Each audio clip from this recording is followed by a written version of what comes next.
episode. On March 5th in the early morning hours, I talked to my husband, at which time he told me he almost took a bullet to the mouth the night before.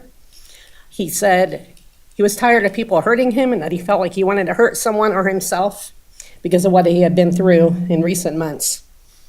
He said he had been having nightmares for weeks of sitting in a room filling up with sand. I contacted his psychiatrist at the VA hospital, who in turn called the Sparks Police Department to get a crisis team to my house. I asked that Sparks PD call me before they go to my house to ensure they understand what the situation is. Get a call from Sparks PD saying they accidentally called my husband instead of me. While on the phone with them, my husband keeps calling me, asking why the police are calling him. The officer asked me if I was in the house. I told him no. He told me he could not do a welfare check in person. They would again call him to do a welfare check. The officer asked me if my husband was more suicidal or homicidal. I again told him that he was suicidal the night before. I asked about the most crisis team, and the officer said it wasn't active today. My husband called SPD himself for a supervisor to come out to his house because he wanted to know why the police were calling him. When they arrived at my house, I was on the phone with my husband. I could hear him shouting, sounding very erratic. And it was very apparent that he was having a mental health crisis. The officers called me after. I asked again about a crisis team. They said if I were in the house, they could call the most team. I said I thought they weren't active today. That's what I was previously told. Then they told me they could be activated at any time. Not clear on why I was told two different things. Throughout the day, I made 100 phone calls trying to get somebody to come help my husband. Throughout the day, my husband became angrier, more erratic, and irrational. Fast forward to many hours later, I was on the phone with my husband. He had been cleaning his guns and ranting about various things while I was on the phone with him.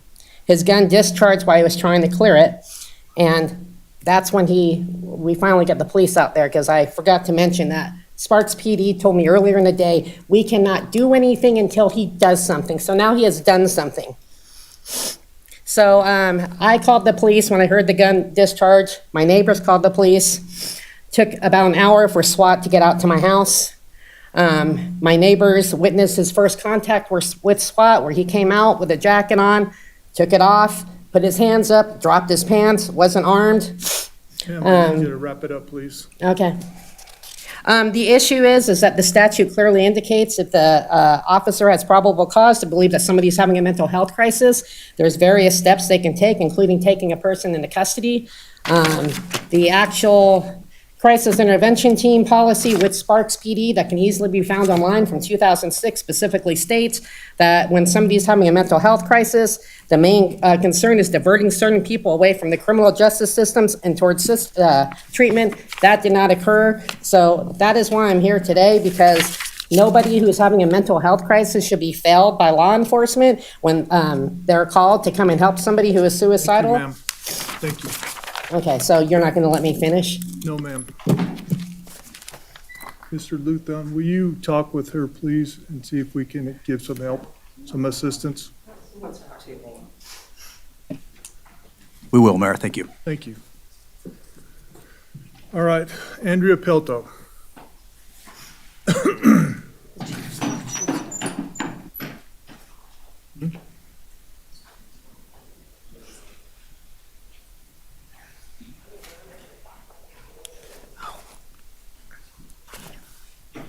Hang on one sec.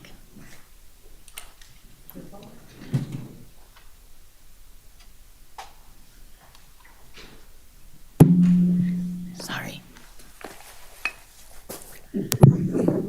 Good afternoon, Mayor and Sparks City Council.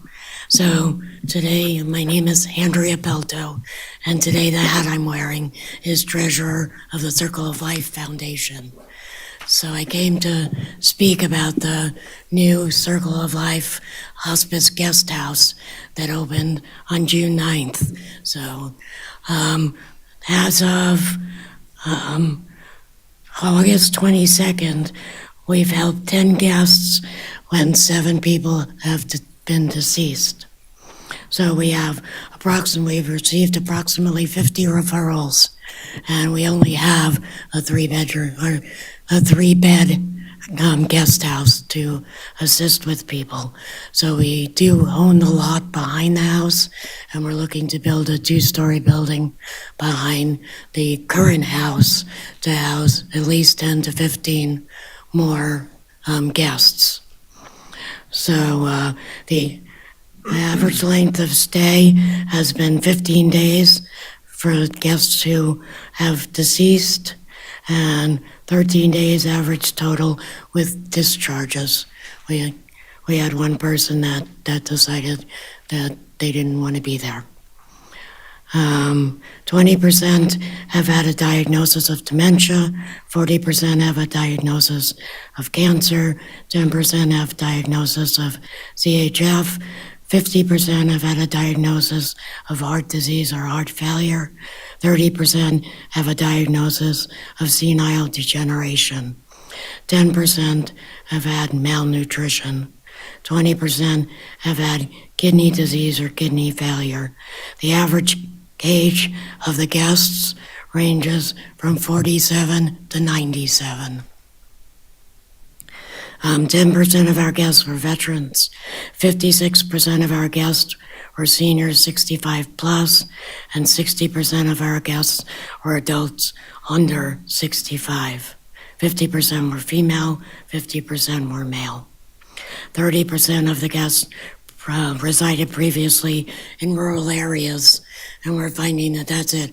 Home health care won't go out. I was shocked. They won't even go out to Palomino Valley, which I didn't consider rural.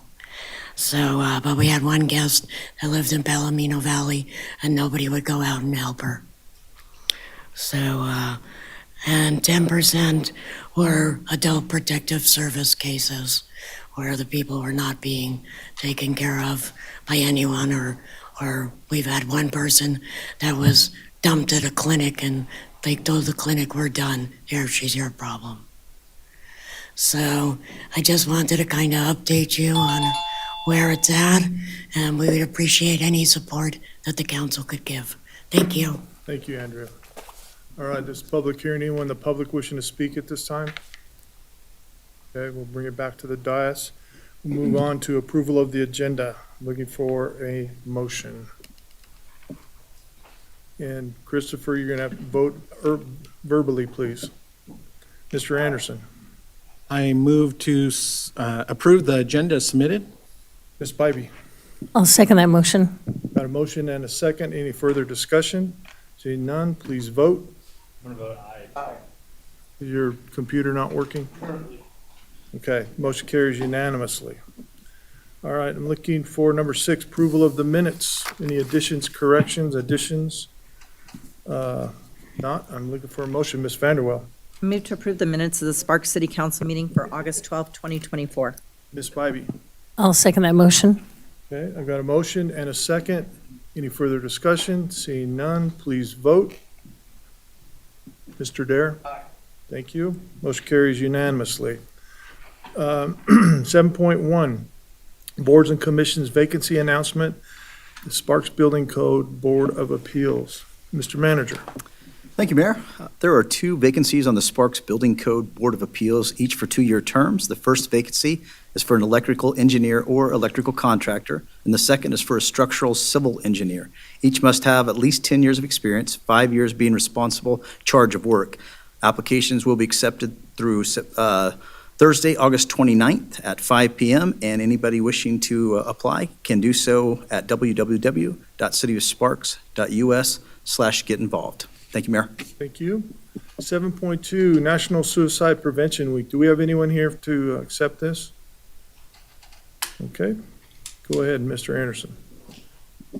Whereas suicide is the 12th leading cause of death in the United States, with over 48,000 Americans dying each year. And whereas in 2024, it's estimated that one person dies by suicide every 11 minutes, totaling more than 130 suicides per day in the United States. And whereas suicide is the second leading cause of death among individuals aged 10 to 34, the fourth leading cause among individuals aged 35 to 44, and the fifth leading cause of those among the age of 45 to 54. And whereas the suicide rate among veterans is significantly higher than the general population, with approximately 17 veterans dying by suicide each day. And whereas in the state of Nevada, suicide is a serious public health issue, with a suicide rate higher than the national average, especially among our youth, veterans, and rural communities. And whereas the stigma associating with mental health issues and suicide prevents many people from seeking the help they need.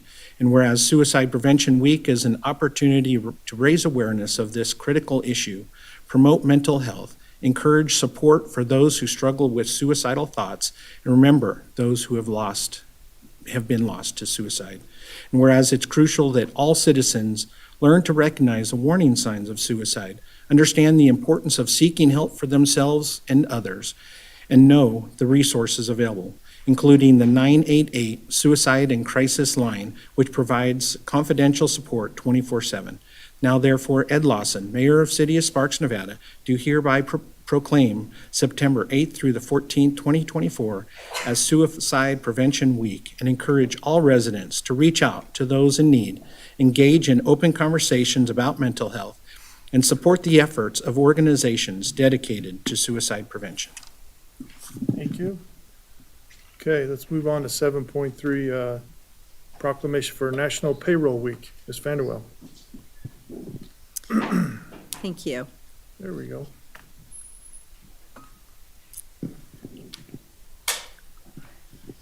Okay. Whereas payroll.org and its more than 20,000 members have launched a nationwide public awareness campaign that pays tribute to the nearly 150 million people who work in the United States and the payroll professionals who support the American system by paying wages, reporting worker earnings, and withholding federal employment taxes. And whereas payroll professionals in the city of Sparks play a key role in maintaining the payroll records of the city, carrying out such diverse tasks as paying into the PERS system, providing information for employee inquiries, and carrying out tax withholding, reporting, and depositing. And whereas payroll professionals are responsible for the efficient, accurate, and confidential processing of all payroll functions and for administering and maintaining computerized payroll information systems, manuals, and all applicable documents that play an important role ensuring the city's employees are paid appropriately. And whereas payroll professionals have become increasingly proactive in educating the city's employees about the payroll laws and regulations, tax withholding systems, and whereas payroll professionals meet regularly to stay up to date with city policies, contracts, provisions, and state and federal laws, discussing improving compliance with government procedures and how compliance can be achieved at a lesser cost. And now, therefore, I, Ed Lawson, Mayor of the City of Sparks, Nevada, do hereby proclaim the week of September 2nd through the 6th, 2024 as Payroll Week.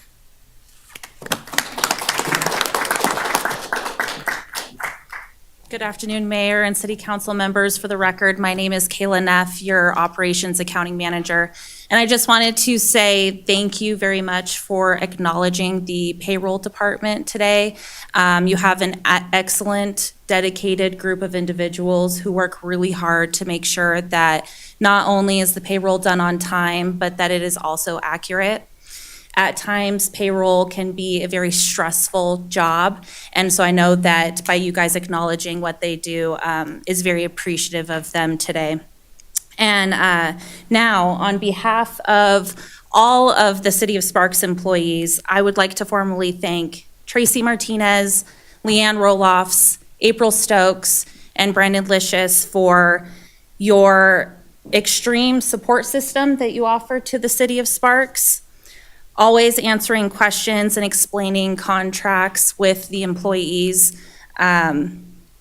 Though those questions may seem simple, to the employee, it's not. And the payroll department really takes the time and the dedication to sit down with those employees and really explain things to them. So I thank you for that. I thank you for making us feel like we matter. And I thank you for your late nights, holidays, and weekends. And finally, I thank you for bringing a smile to our faces every other Wednesday. We appreciate you. And that is it. You got any questions from the council? No, thank you guys for what you do. Thank you. I know we all appreciate seeing that money in our account. Yes, yes, we all do. So if it wasn't for them, we wouldn't be here. Okay. All right. We're going to get a picture.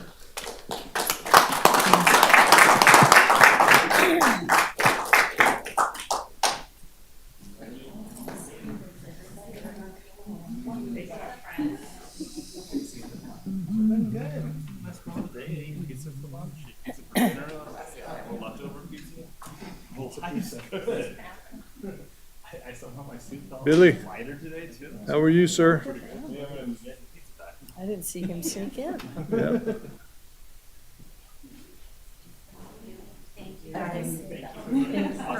Thank you so much. All right. 7.4, proclamation AARP Day. Come on down. Ms. Spivey is going to read this proclamation for you. I am happy to read this proclamation as the most seniority, not oldest, on this council. So the mayor was being a smart aleck when he handed it to me, but I am proud to be a proud senior and the oldest member of this council. And here's our proclamation. Whereas a wise friend and fierce defender, AARP focuses on the priorities of older Americans, and whereas AARP empowers people to choose how they live as they age, acknowledging that more than 100 million Americans are age 50 and older and want their money, health, and happiness to last as long as they do, and whereas the AARP Community Challenge Program provides small grants to fund quick action projects that can help communities become more livable for people of all ages, while focusing on the needs of people age 50 and older by supporting community resilience for older adults and all residents, and whereas the City of Sparks population is 1/3 age 50 and older, and recognizes the needs of the senior population, and 9% of the City of Sparks senior population live under the poverty line, and whereas approximately 3,000 senior veterans reside in the City of Sparks, and whereas emergency and disaster preparedness is a main focus for public fire service and safety, and whereas the City of Sparks graciously has accepted an award in the amount of $11,900 on July 22nd, 2024, for the purchase of 400 emergency preparedness go bags for the senior population, as well as a public education presentation. Therefore, on behalf of Ed Lawson, Mayor of the City of Sparks, we hereby proclaim September 25th, 2024 as City of Sparks AARP Day.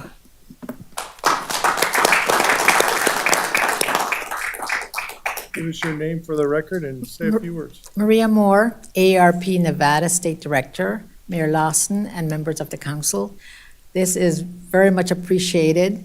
We, this year, all 4 grants went to this Washoe community. And we were especially pleased that these emergency kits will be made available. While many see our state as not a state of emergency, we know that, especially this Northern Nevada area, we do have our share of emergencies up here, and we want our seniors to be prepared. So on behalf of our 350,000 members and our committed volunteers that really push us to be part of this community every day, like Andrea and Marcy and many others, I want to thank you all for this, this proclamation. Thank you. Thank you. Any questions or comments from the council? Okay. We're going to, oh, go ahead, Donald. Just say, as the youngest member, I do have my card. I got my ARP card, so I might be the youngest, but I support the cause.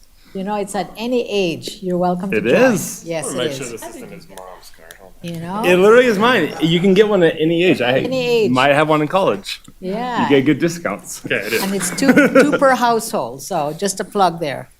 Okay, it does Just a plug. It does say. Okay. It's my. Tell us now. I know. Maybe we'll get some new memberships today now. There you go. So thank you. Thank Ready you. we're going to take a picture with you, Maria. Thank you.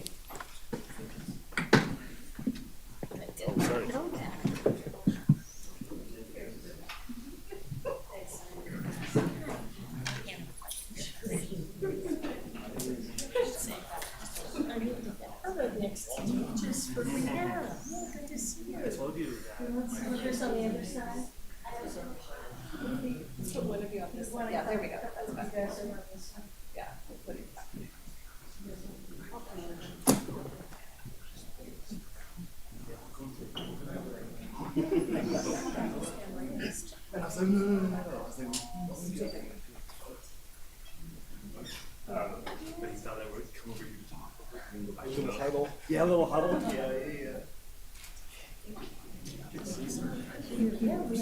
Yeah. And then we walk back. It's like, great, now let's go. Yeah.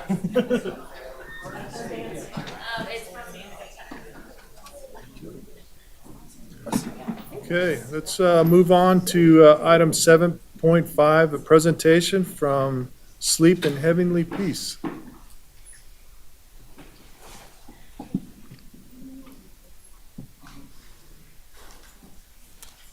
The video. Item. Double click it? Double click, open it up, and just look at me when you're ready for it to show on the screen. Okay, got it. All right. Well, good afternoon, everybody. Thank you for the invitation. Mayor, city council members, and everyone here present. My name is Miguel Angel Ochoa, and I'm here to speak on behalf of Sleep in Heavenly Peace. We provide beds for children, and we believe that no child should sleep on the floor. And I'm so proud to speak on behalf of our nonprofit organization because you may or may not be aware, but there's hundreds, if not thousands, of children in our city of Sparks that are sleeping on the floor. And meanwhile, we probably slept on a comfortable bed next to a loved one, and our bodies rested. Our brain helped in healing our bodies. Children don't have that privilege here in our city. And so at Sleep in Heavenly Peace, we currently have over 200 applications waiting of children or families waiting for beds. Now, you may think that's 200 kids waiting for a bed, but in reality, it's over, I want to guesstimate 500 children that are bedless because some of these applications have 4 up to 5 children in need of a bed. We've made phone calls following up on these applications, and we recently took over the chapter, and we're asking for all the support you can give us. Participate with us in donating, in fundraising, in building the beds, drilling the beds. I've never built a bed before personally, but we literally cut the lumber, we drill the lumber, we stain the lumber. It's a whole process, but it's a rewarding process. And the most important thing is we deliver the beds. If ever one of you want to come participate with us, it's just heartwarming and it's a wonderful thing. So thank you for the opportunity to address you. I'd like to introduce our organization president, chapter president, Angie Mahayuddin. Hi, everyone. Good afternoon, City Council, Mayor. Thank you for having us here to speak about our nonprofit, Sleep in Heavenly Peace. I assumed the role of the president of Sleep in Heavenly Peace on June 10, which is less than 3 months now. I would like to ask you just a couple questions. My speech is a little funny, actually.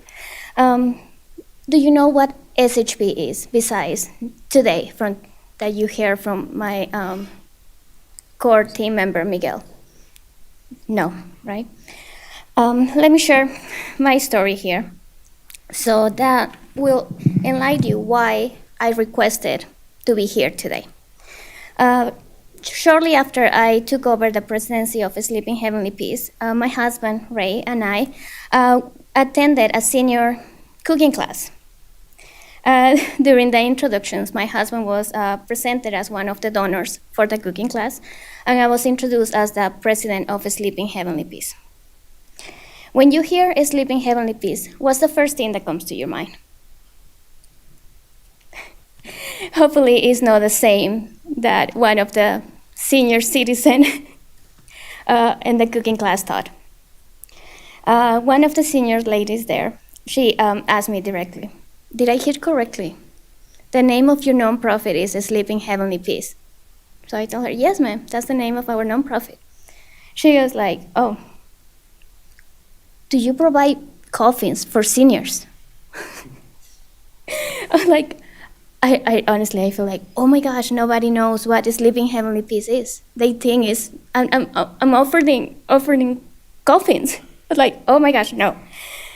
So I told her and I explained her why our nonprofit does here. We have one mission. No kids should sleep on the floor in our town. How do we get this done? We build beds.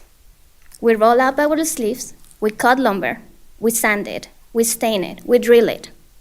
We do the hard work, but we do it with love. We deliver the beds. When we deliver these beds, it's not just a piece of wood. We provide safety, love, and dignity to these kids. Each bed comes with mattress, pillow, bed sheet, and a warm blanket for them to use.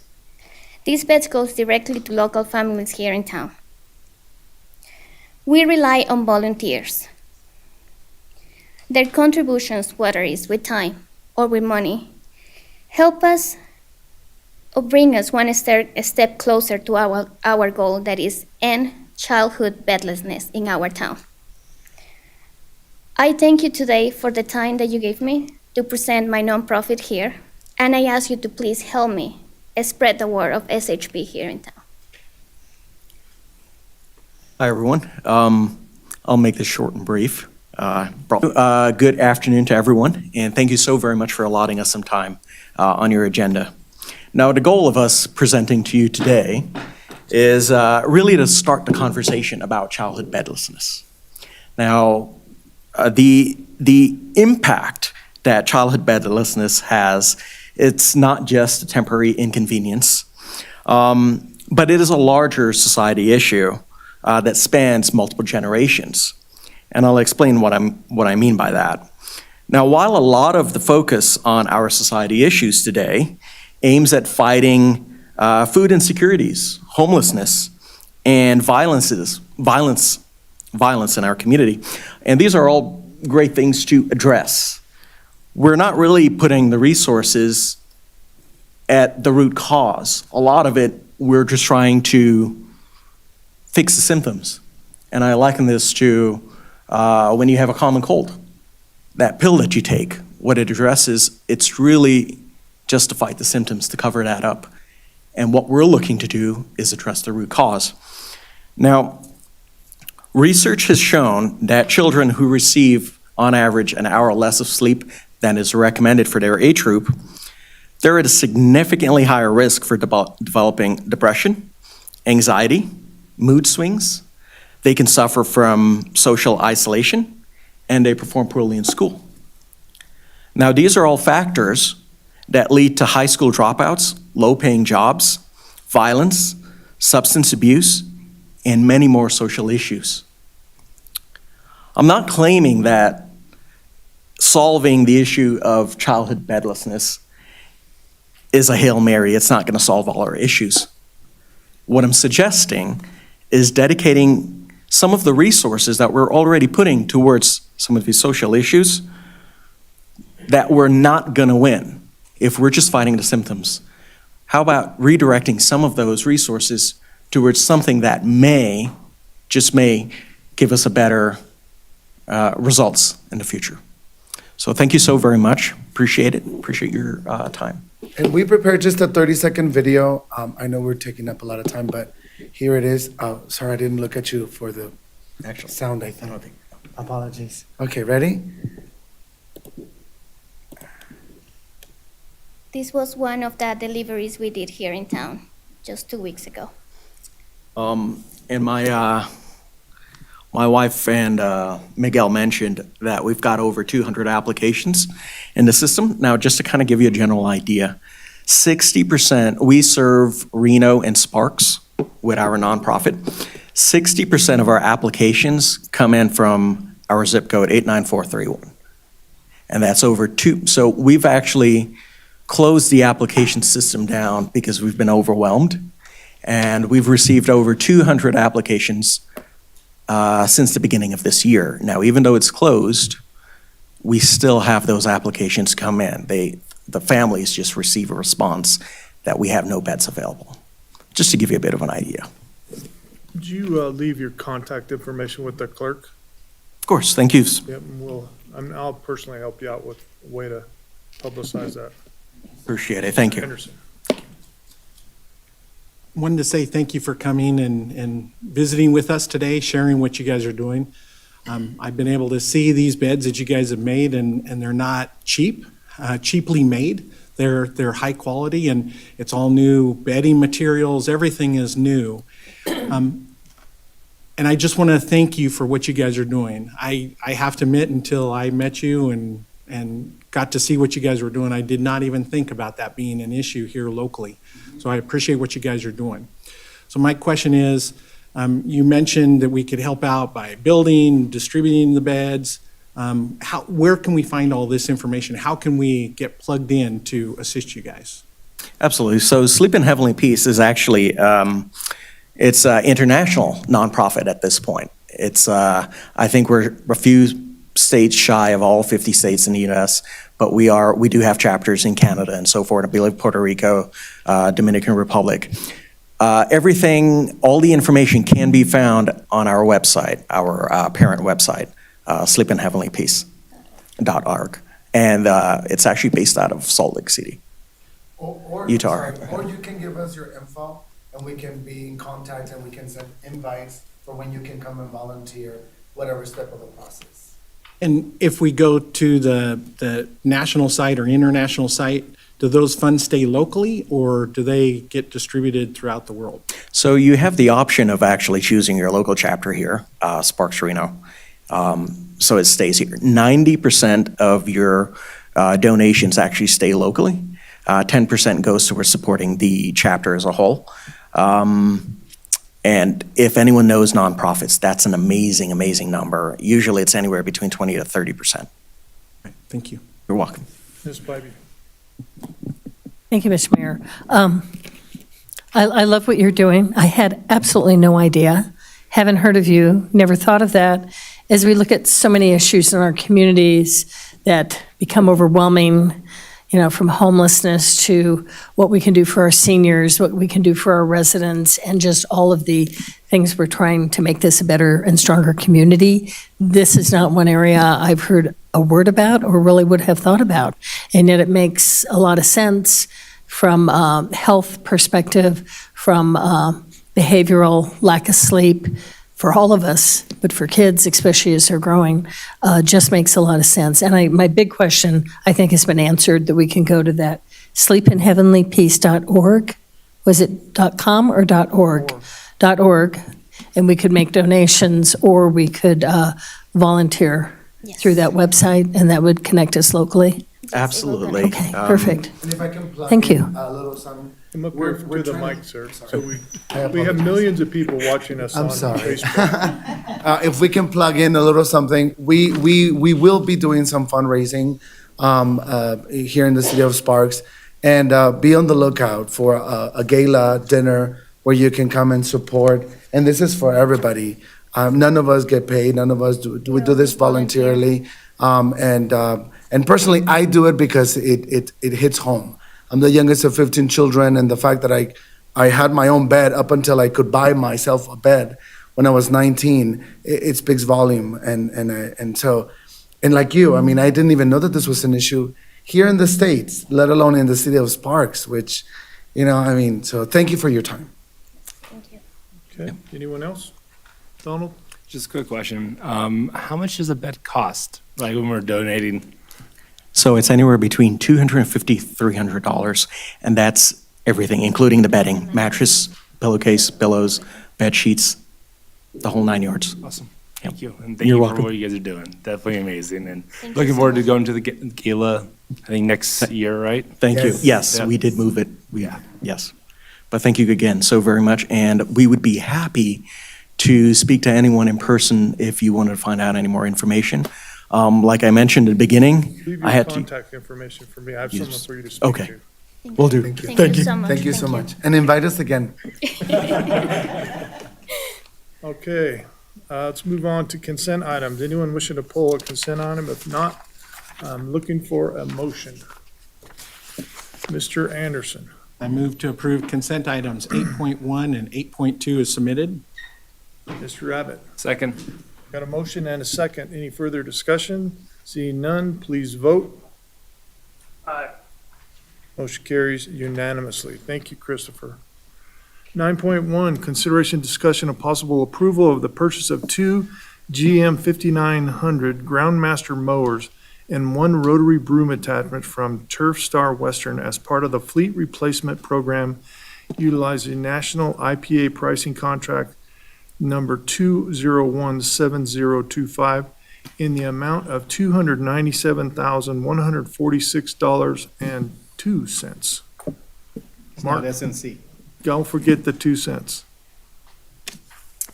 Thank you, Mayor, members of council. Mark Anderson, Public Works Manager, here to ask for your consideration of an expenditure of $297,146.02 to purchase two mowers and one rotary broom kit. These mowers are used in our large turf maintenance. They're used daily, basically March through September, or through November. A little bit different this time is we're buying one with a cab and a broom kit to help maintain our regional trails. We're hoping that we can use it during the winter months. So help us keep the snow and ice off the regional trails so they're more available to our citizens. These were approved in the fiscal year 25 budget, and I'm happy to answer any questions. Questions from the council? If not, I am looking for a motion. Mr. Abbott, I move to approve the purchase of two GM 5900 Groundmaster mowers and one rotary broom attachment from Turf Star Western as part of the fleet replacement program utilizing National IPA pricing contract 2017025 in the amount of $297,146.02. Mr. Anderson. I'll second the motion. Got a motion and a second. Any further discussion? Seeing none, please vote. Aye. Motion carries unanimously. Thank you, Mark. You're going to spend some more money. There we go. 9.2, consideration, discussion, and possible approval of an expenditure of up to $1,411,224 for contract labor to maintain City of Sparks parks, streets, drains, and facilities, and provide administrative support for the City of Sparks Public Works Maintenance Section utilizing the State of Nevada RFP/contract number 99-SWC-S-1406. It's a mouthful. There's no pennies in there, though. No pennies on this one, no. Again, Mayor, members of council, Mark Anderson, your Public Works Manager, here to ask for your consideration of an expenditure up to $1,411,224 for contract labor. Something you will notice about this is it does not specify a vendor. The money will be spent through state contract in ways basically to assure that we can get the people we need. Right now, we use Manpower. Manpower's one of the local vendors that will allow people to drive our vehicles. But as 1.4 is a lot of money to try and find contract labor, so we may have to tap other sources if they can't provide the services we need. We use these extensively in our park system. Right now, these people, right now you have probably seen some emails and some compliments on some of the work we've been doing that is a direct relation to this money. Again, we use them in several areas within Public Works, and I'm happy to answer any questions. Questions, Ms. Spivey? So Mark, I'm not sure I'm clear. We're using Manpower, but now because this is a bigger contract, who do we use State of Nevada to provide us other contractors? Who actually will be a combination of Manpower and other contractors who are available and skilled to do these jobs? I just need a little clarification. Thank you. This contract is specific to workforce services, so not a contractor, but for them to provide workers for us. Okay. So that's why we said Manpower. We've used Manpower for, I want to say 9 years now. They've always been able to supply the people that we need. But this is the most money we've ever had in contracted services. So if they can't provide it, then it just gives us the option to go to another vendor. And the state of Nevada puts out to bid every year, basically through their state purchasing agency, to put people on the list that say they will meet the same requirements. Okay, and I appreciate that. And I think the contract services that we provided in all of our departments, but specific to Public Works, is important, and we use the sheriff work crews too, because we've got, and I can't even give you the number, you probably can, the number of 400 miles of roads. We've got parks and streets, and there's so much work that there's only so far that, and we've got a great dedicated crew, but it's more than what our employees can handle at this time, and the contract labor gives us that option to get the work done. And I've always appreciated that, so thank you for the clarification. And another part with that is it allows us to supply more workers during the months that we're busy. Whether it's summer, winter, fall, we can ask for people that specialize in landscaping or street maintenance or facility maintenance, and they will help us find people that fit in that role, so we can put more people out when we need them. Mr. Anderson. Thank you for everything you and your team are doing. I actually saw 3 of them this morning right on Sparks Boulevard and the North Truckee Drain, cleaning up, pulling out all the weeds and everything along there. And it's a never-ending task.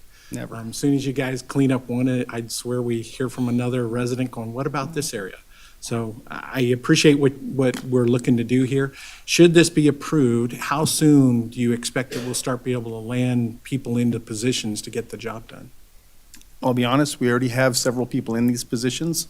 If you've got an email on Del Cobre Park or some of the other areas out north, that is the crew that's doing it. We use them in our streets crew. Right now we have 2 contract laborers on our streets crew. This is just the formal process before we hit our purchasing limits without council approval. Okay, thank you. Way ahead of you, Paul. Yeah. We started this in June, actually. Okay, Looking anyone for else? How many approximate employees, I guess? They're not really employees because they're contract, but Correct. it's saving us from hiring full-time employees is, in essence, the Right now, benefit for us. right now in Public Works, and I will say it varies because it varies. People that fill these roles are temporary services. They tend to have several jobs, so if they can work, they work for us. If they can't, then they go on. Right now, we have between 25 and 35 on any day. All right. All right, any other questions? If not, I'm looking for a motion. Don't be shy. Mr. Anderson. I move to approve the expenditure of up to $1,411,224 for contract labor to maintain City of Sparks parks, streets, drains, and facilities, and provide administrative support to the City of Sparks Public Works Maintenance Section utilizing State of Nevada RFP contract number 99 SWC-S1406. Ms. Vanderwell. Second. Got a motion and a second. Any further discussion? Seeing none, please vote. Aye. Thank you. Motion carries unanimously. Okay, moving on. 9.3, Madam Clerk, first reading. Thank you, Mr. Mayor. This is first reading of Bill Number 2825 to amend Sparks Municipal Code Section 20.02.013 and Chapter 20.03 to establish an expedited process for the consideration of projects for affordable housing as mandated by Assembly Bill 213, 2023. A public hearing will be held and Bill 2825 will be acted upon at the regular meeting of the Sparks City Council on Monday, September 9th, 2024 at 2 p.m. at the Sparks City Council Legislative Building. Thank you, Mr. Mayor. Thank you. All right, we have no public hearing items, no planning and zoning public hearings. Comments from the public, and anyone in the public wishing to speak? Seeing none. Bill, sorry, Bill. You got to stand up taller.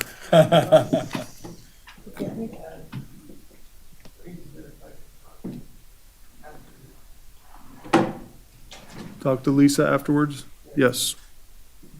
Very good. All right, anyone else? All right, we'll bring it back. Announcements from the mayor, city council, city manager. Mr. Manager, you have anything? No reports, Mr. Mayor. Thank you. City council have anything?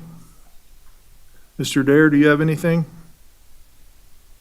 Thank you. Get well soon, sir. Thank you for not spreading COVID in the city hall. We appreciate it. Folks, I can call it. Okay. Have a good day, everybody. All right, well, with that then, pardon me?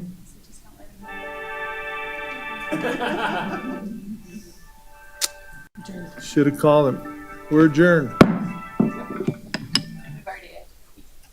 Yes.